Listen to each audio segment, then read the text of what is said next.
The following programming is EI, educational and informative.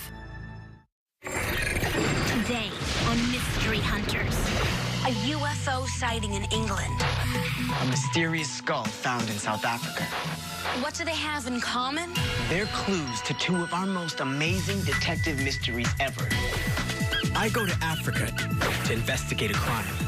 When did this person die? And the trail leads me to a monstrous creature.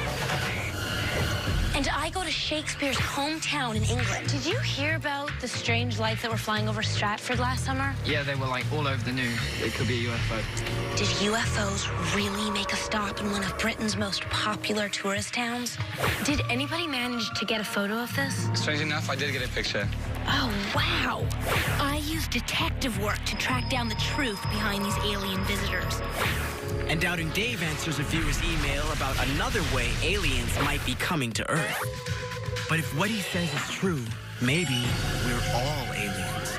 This is Mystery Hunters.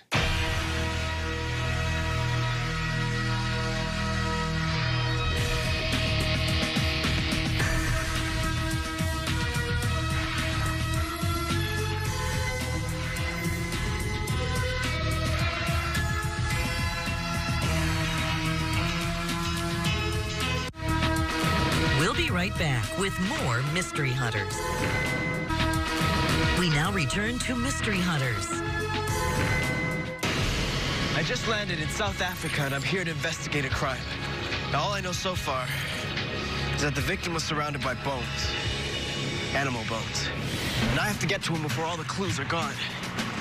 When it comes to solving a crime, every second counts.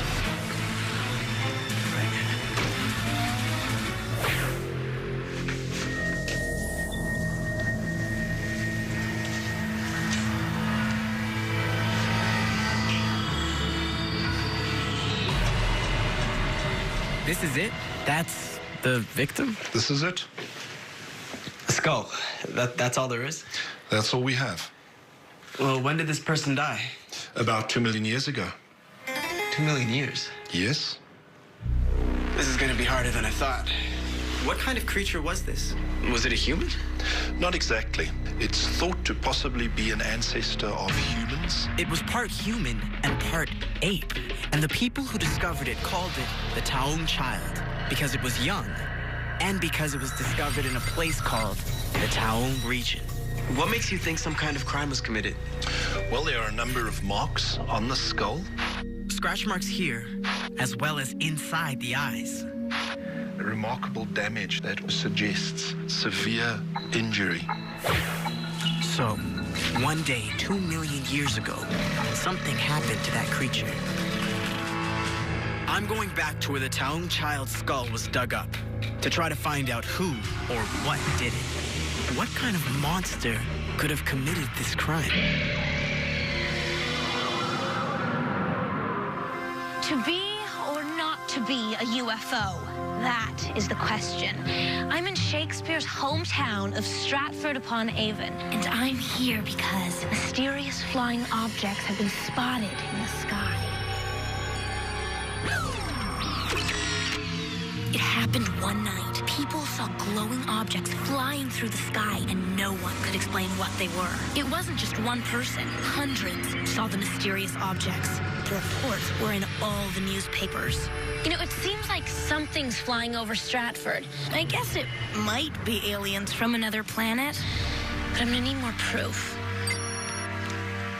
Hi, Christina. Hillary Potter studies UFO sightings, and she's convinced that the lights seen over Stratford were alien visitors.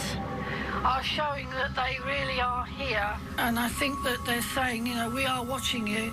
Are there usually a lot of UFO sightings in the UK? There have been countless sightings, I mean, how many would you say a year? about 150. Wow. Hillary's convinced that all these strange sightings are proof that aliens are visiting England. I'm gonna talk to someone who actually saw the UFOs that night. Barry Eldison works at this pub. So, what were you doing when you saw the lights? Well, I was working in the kitchen. He said he was preparing some food when he heard screams coming from outside. Stepped outside, saw everyone pretty much looking at the sky. You could clearly see the lights sitting in the sky, which was really, really weird. It was just silence, no noise, nothing. And then pretty much after the half an hour of hovering, they just disappeared. Did anybody manage to get a photo of this? Strange enough, I did get a picture.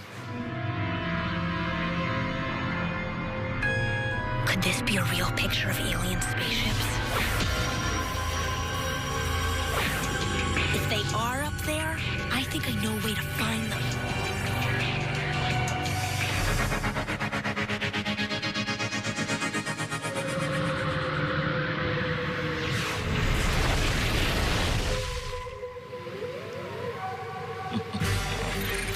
UFOs aren't the only way aliens might be coming to Earth. Just ask 11-year-old Lucia Guerin of Baltimore, USA. She heard about another kind of spaceship scientists have found all over the world. Take a look.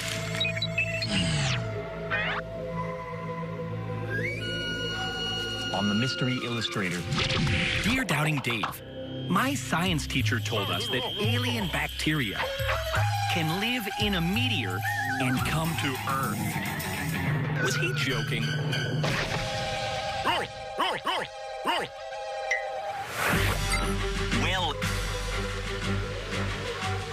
Well, Lucia, scientists figure about 500 meteorites land on Earth every year.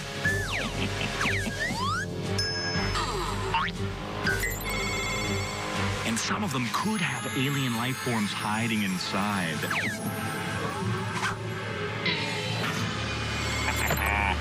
But how could alien life get inside a meteorite? Sometimes when a planet is hit hard by an asteroid, pieces of rock from deep underground fly off into space. And if there was something alive in those rocks, like bacteria or other microbes, they would fly off into space too. Now, most living things wouldn't survive a trip into space, but microbes are different. Scientists have dug deep underground here on Earth and found microbes called endoliths living inside solid rock. They've also discovered Earth bacteria in other places that can live through extreme cold, intense radiation, and even wake up after being asleep for millions of years. That's the kind of alien life scientists look for in meteorites.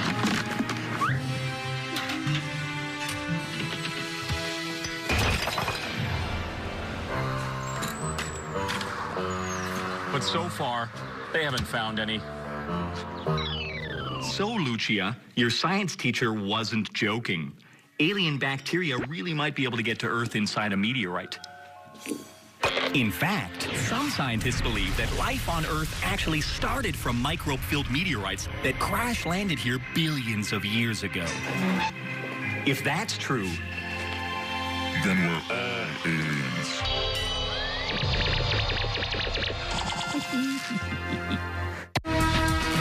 We'll be right back with more Mystery Hunters. We now return to Mystery Hunters. I'm in South Africa to solve a crime. 2 million years ago, a creature like this met a mysterious death, and I'm trying to track down how it happened. Here's where the creature was found. Will I find the bones of other victims buried in this place? Bernard, I think I found something. Well, let's have a look. No, it's just some other kind of small animal. There are lots of other animal bones buried here, but not one of them is the same kind of creature as the Taung child. I found out that creatures like the Taung child didn't actually live in this area. The nearest place they lived was miles away from here. But that doesn't make sense. How could such a young creature get so far away from its home? Unless it didn't walk. Welcome to the sanctuary. Ben Hoffman is an expert on killer birds. Could a dangerous bird like this have something to do with the death of the Taung child? Can you hold that? We're gonna feed them a big piece of meat to see how vicious they can be. Just at least get back a bit. Look at them tear apart that piece of meat. Look how powerful those beaks are. So it looks like a big bird would definitely be aggressive enough to attack a creature like the Taung child. But could it carry it over a long distance?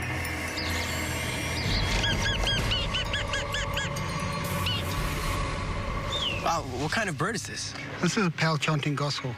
Well, I'm looking for something that has to be a lot bigger than this. Do you have any birds here that could pick up something at least the size of a monkey?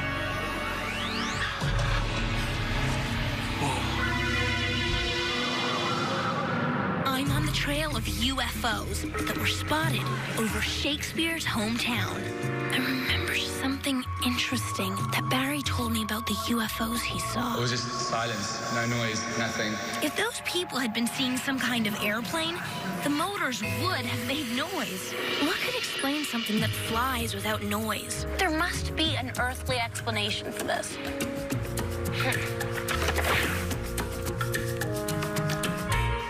Hey, Andy. Hi, Christina. So, tell me something.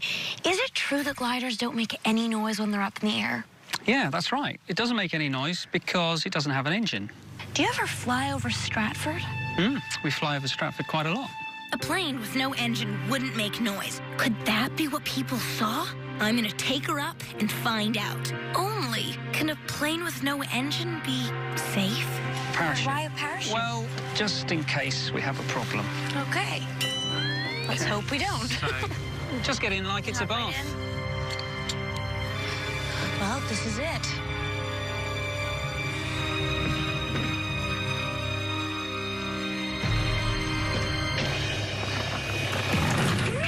Here we go. To get it up in the air, the glider gets pulled by a cable attached to a motor. Once it's up there, the cable's released and drops back to the ground.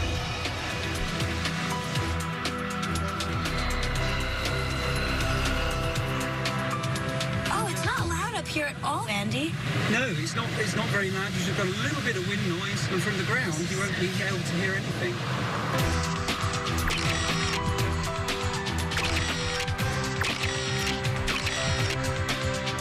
I got someone from the ground crew to take a couple pictures when we were up in the air. Let's see if one's a match. My glider doesn't look anything like the flying objects in the video. Maybe if I try night vision. No match. I just don't have enough information. I need to find more witnesses. Hundreds of people saw the lights that night. I'm gonna put up posters all over town. Maybe someone will contact me with some more information. Whoa, this is gonna take a long time. Can I ask you, have you heard about the lights that were over Stratford last summer? Yeah, they were all over in the news. So you've heard about them? Yeah, they're actually above my house. Really? Yeah. So do you feel that this could be a real sighting? I believe it could be. Well, listen, I want to try to get to the bottom of this. Would you guys help me just post some posters Yeah, up? sure.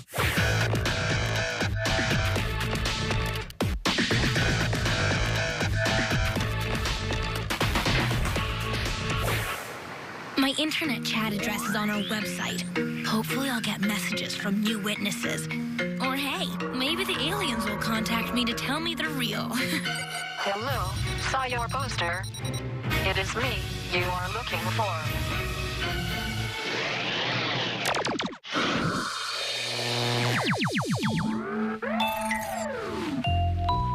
You don't have to go far to find a detective mystery. In fact, you probably have them in your own home.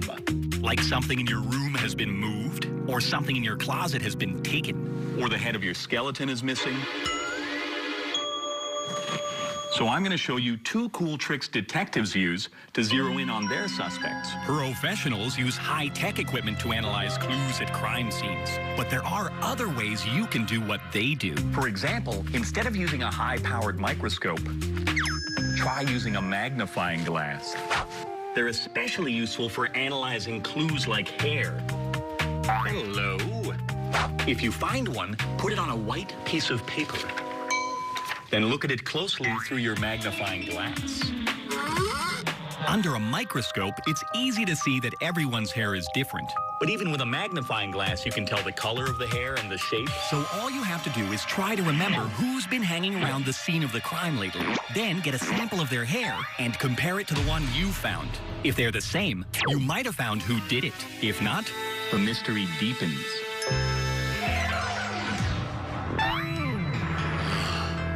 Don't forget to rule out your own hair. Detectives also look for fingerprints at the scene of a crime. And you can too, but you don't need any of their big-time fingerprint dusting equipment. Just use cocoa powder and a paintbrush.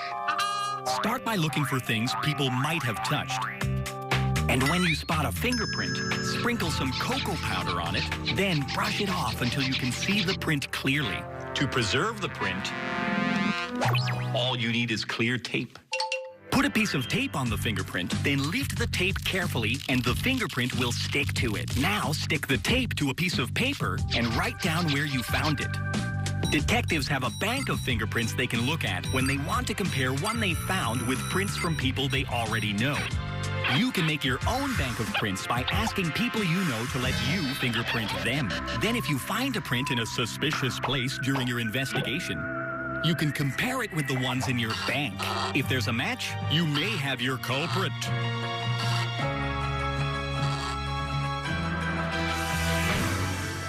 Oh, and don't forget to rule out your own prints.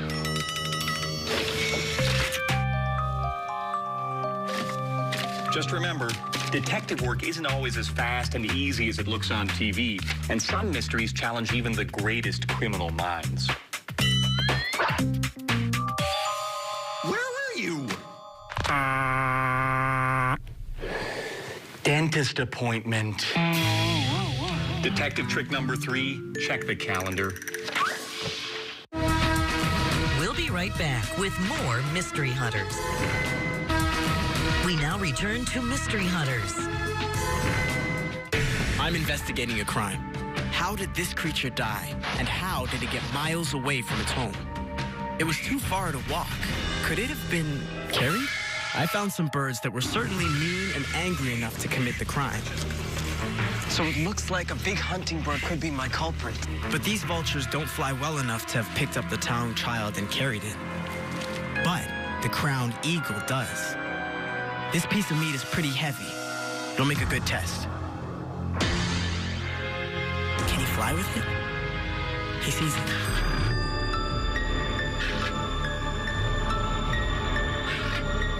Whoa. He just came in and he grabbed the meat and flew off and carried it back to his nest. So it looks like a big hunting bird could have carried the Taung child to where he was found. But why? Professor Lee Berger studies hunting birds. Hi, Lee. Hey, Araya.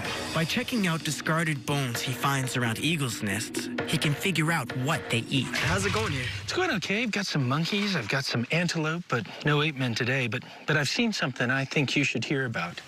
Just a couple of years ago, I was sitting here excavating just like this, and right on that hilltop there, some monkeys were playing. And 2 black eagles came over the top, and one distracted the monkeys, and the other swooped in for a kill.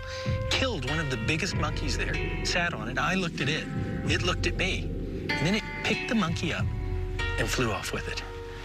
I went over to the nest just a few hours later, and there I found some remarkable things. And I think you'll be interested in this. These are monkey skulls. See this puncture mark? And those little scratch marks right there? These marks, they match the marks from the Taung skull. Maybe most interesting, look at this eye socket. Look at those holes. The same injury. But were there eagles like this around when the Taung child walked the earth? Well, not only were the modern eagles around, but there were giant eagles, maybe twice the size of living ones. So that's the answer. Seems like a giant eagle could have carried the Taung creature far from home, back to its own nest. After 2 million years, it looks like the mystery of the Taung skull has finally been solved. But around here, it isn't long before a new mystery turns up.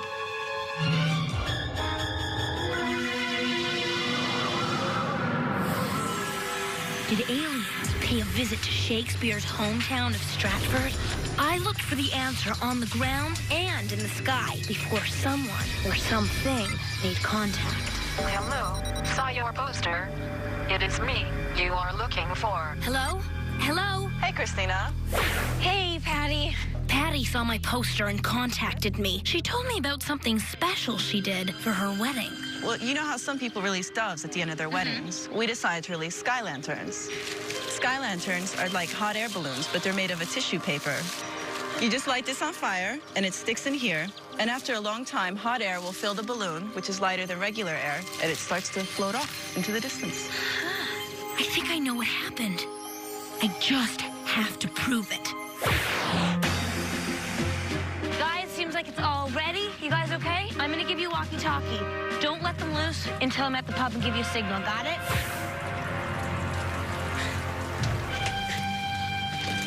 Hey guys, Christina here. Yes? Just gonna give you the countdown, okay? 3, 2, 1, cut it loose. Okay, guys, let it go.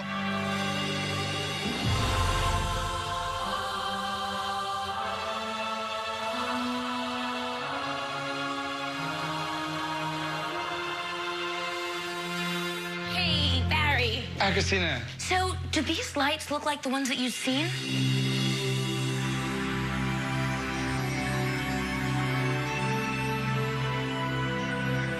Yeah, they're pretty much similar to the ones I've seen at night, yeah. It looks like the mystery of the Stratford lights has been solved. They weren't UFOs at all, just 5 wedding lanterns. I think Shakespeare would agree. All's well that ends well. Araya. Christina, there was another sighting outside Stratford.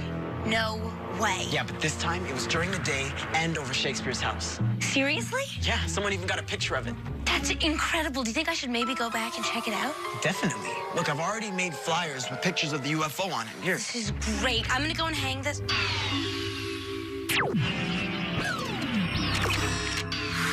Isn't this my hat? Nice one, Araya. Remember,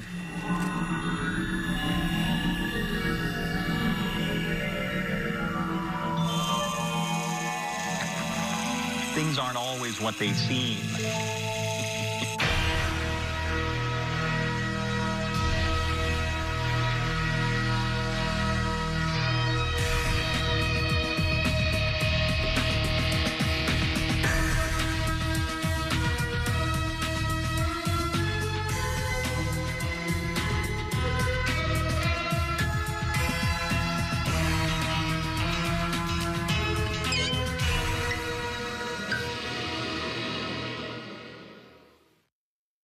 This is MeTV, Providence, New Bedford's home for memorable entertainment television. That's memorable. That's me. MeTV.